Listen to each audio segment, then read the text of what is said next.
Welcome back to the channel, guys. My name is Gordon. We are back with another video. Today we're looking at answering the question of why do you earn the majority of your fees in V3 liquidity provision at the edges or the wings of your range. We were having this discussion with the fast track group the other day. We were talking about why it seems that at the edges of your range, right before you drop out on the lower side or the upper side, you're actually earning more fees compared to when you're right in the middle of that range. That's what we're talking about in today's video. Again, if you have questions, if you have comments, please drop them below this video in the comment section. We want to cultivate conversation. Check out the links for the UIG as well. But without further ado, let's jump in and talk about why you earn most of those fees at the edges of your range.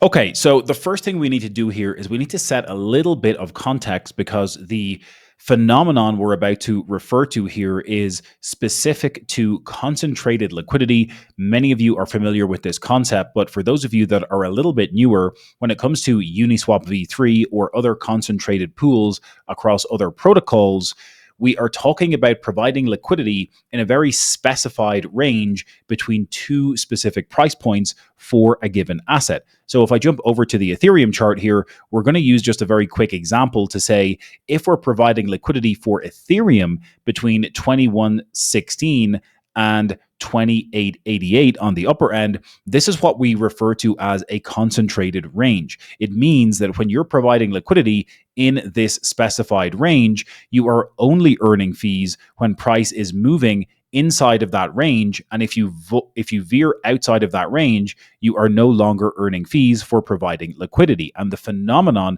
we're talking about in today's video is the fact that right before you go out of range at these edges, you tend to earn a higher percentage fee when that is about to happen. And we're going to talk about the reason for that and explain why that is the case. But you need to understand that this premise or phenomenon refers to the concept when we're providing concentrated liquidity. Okay. A big reason for this is to do with liquidity distribution in concentrated pools. So again, what you typically see in concentrated pools when you're providing liquidity is that the majority of the liquidity essentially moves towards where the current spot price of the asset is. And that's what you're basically seeing on this particular chart. Again, this is an example for wrap Bitcoin with Ethereum, but the liquidity distribution, as you can see here, means that the liquidity in general moves towards the current spot price of the asset,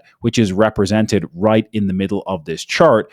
Obviously, if you want to earn fees, you're going to see the majority of the liquidity from yourself and other liquidity providers merging towards the actual spot price where the asset pair is trading at this current moment, because that's where people are going to earn fees when they're providing concentrated liquidity. They need to have or make sure that the price of the asset is inside of their range. So most of the fees don't come from when the price just hangs out in the middle of your range, because that's where all the liquidity is. Okay. This makes sense when you think about it from a first principles level.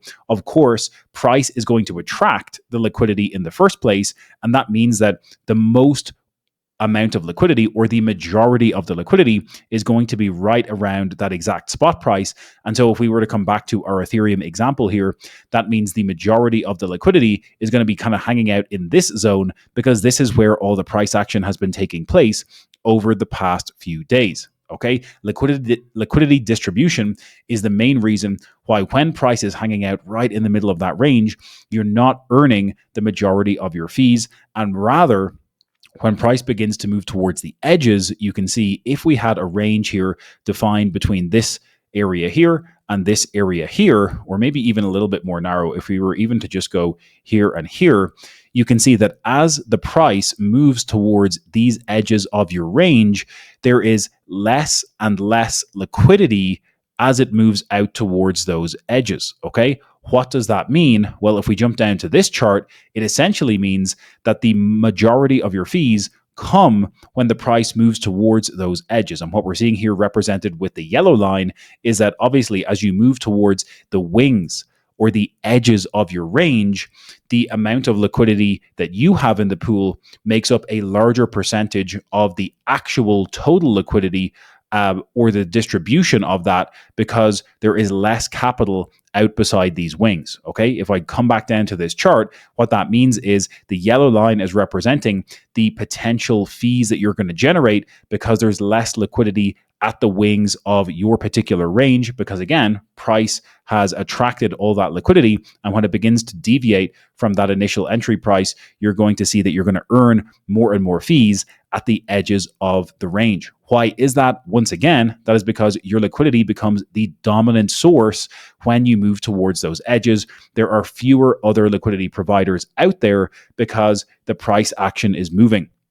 That means you get a larger slice of the trading volume. Again, because there is less liquidity at these wings, you're going to be earning a higher percentage of the trading volume fees right before price moves outside of your range.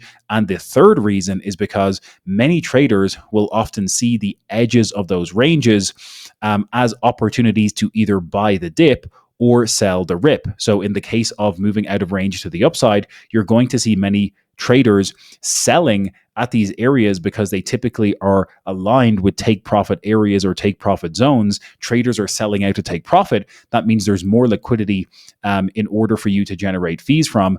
And similarly, on the downside, you have the ability to earn more fees from traders coming in to scoop up the dip. There is more volume in these areas due to those buy the dip, sell the rip scenarios, and therefore you have the ability to capture more of the swap volume.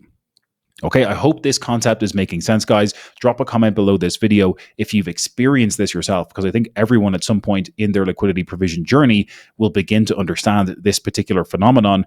And essentially, the other way that we can word it is Uniswap V3, and I'm just using Uniswap here as an example, but this does apply to other concentrated protocols like Orca and Raydium on Solana, or DEXs like Cetus and Turbos on Sui.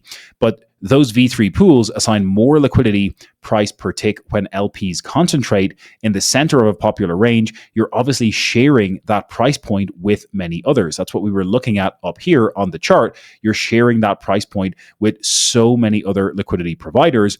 But when the price comes out to the wings, the liquidity is much thinner and your share of the pool is higher. Therefore, you earn a bigger cut or a bigger slice of each swap happening in that area. And if that is combined with traders coming in to buy the dip or sell the rip, it can be very lucrative for you, and you'll earn some very good fees right before you bleed out the edges of your range. So ironically, your liquidity makes the most money right before it goes out of range, rather than when you are smack bang in the middle of the range. But that is the reason why, guys. That is the reason why you're generating significantly more fees on a percentage basis at the edges of that range compared to when price is smack bang in the middle. Drop a comment below this video if this is making sense, if you've seen this yourself, or if you've wondered why this is happening in the cases where you're providing concentrated liquidity to different trading pairs across DEXs in V3 pools, or even across different protocols like the ones I mentioned. That is it for today's video, guys. Again, if you got any value at all out of today's explainer, please make sure to drop a thumbs up on the video below. Hit that subscribe button as well. If you're looking to take back control of your financial future and take your DeFi skill set to the next level, we are helping hundreds of fast track clients every single day take that next step, start generating consistent cash flow and yield in decentralized finance. If you want to start that journey for yourself, check out the links below this video in the description. Head over to the UIG. There's even a completely free course that you can take to take that skill set and then think about joining the fast track program as well. Check it out in the description below, and we'll catch you in the next one.